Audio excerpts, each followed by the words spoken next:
Hello YouTube, it's Kieran Woods from Genki-Jutsu Karate, and today I'm going to be showing you how to use the Tonfa. Now first of all I'm just going to put one down so we can focus on the single. Now you need to get yourself a Tonfa, preferably a foam one or a wooden one with foam. I put foam on it, especially at the ends, for safety reasons. Of course, if you're going to be practicing with people and you don't really know how to use it and control it in the best possible ways, then you've got to put foam on it. Anyway, you must inspect the weapon for any splinters, nails coming out. Make sure the handle has a good grip on the base or the bottom batten. Simply because this is a very high impact weapon, it takes a lot of strain. You've got to make sure that none of it's broken. Fortunately, this one's absolutely fine. So we're going to start off. I'm going to have my right leg forward and I'll have it in my left hand because I want to mirror the viewer. So if you have your left leg forward and on your right hand. Now, it's just an extension of what you already have. You have the punches, you have the strikes, and it's basically just an addition to that. If you don't know the strikes, you don't know the punches, I suggest that you look on other karate videos. We've got quite a few on our channel that will give you a good insight to what we do. And basically it's just an advanced level of that with extra weapon, extra striking power. So, there are three main points on the body used in Tonfa to propel the weapon at your attacker or your enemy.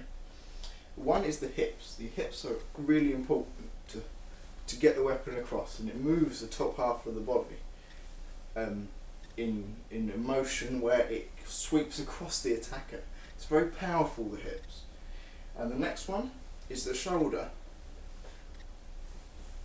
You can see I'm using the hips and the shoulder, and there's a lot of power being generated.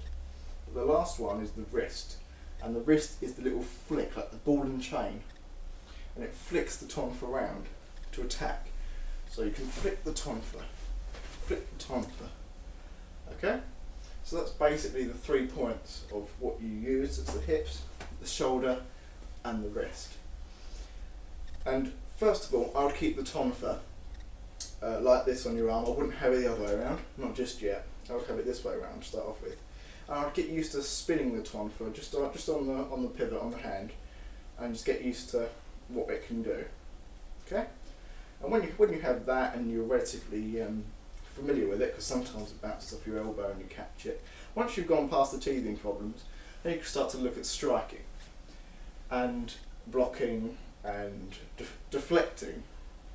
And obviously we have the upper block, we have the lower blocks, we have the inner blocks, knife hand blocks, all sorts of things which are just variants. Obviously you can't do a knife hand when you have a Tonfa. So it's got to be applicable to the Tonfa, the block. Like some of the strikes are open hand or in different shape, and you wouldn't do it because it just wouldn't work with the Tonfa. So I know it's common sense, but it's surprising what actually goes through people's minds when they're not used to holding a weapon. So we're going to start off with the blocks and move on to the strikes later. So first blocks we do is upper block. Now usually I would hold the hand here for upper block, because if you hold it this way and somebody has a sharp weapon, it cuts across the wrist, and obviously you have arteries, and you have 60 seconds to live unless you get medical treatment. So it's very dangerous. That's why I always keep it this way, or only on a slight little axis here. So I wouldn't do it this way at all. You never do. If you get taught that way, then go with it. But in a fight, do not use that way. It is dangerous and unsafe. So this way. Obviously, the Tonfa, it wouldn't work. You'd be hitting your arm. So it has to be this way, or it has to be with the Tonfa on top or slightly facing forward at an angle. So that's your upper block. So up, and that's the upper block, and that protects the arm with the Tonfa.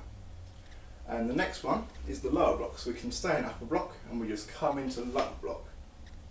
The Tonfa has to go past the leg. There's no use blocking here because it's still going to kick your leg and cause damage.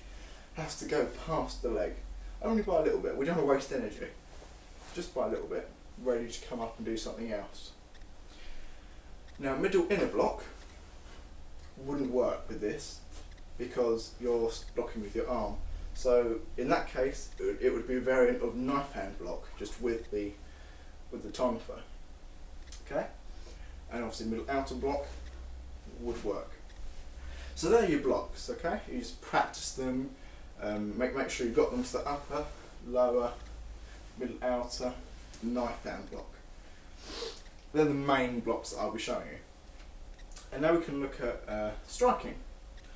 So, for the reach, we turn the tonfa this way, so we can swing better. And that's basically what I'm going to be doing to start off with in this first video. You just swing to the head.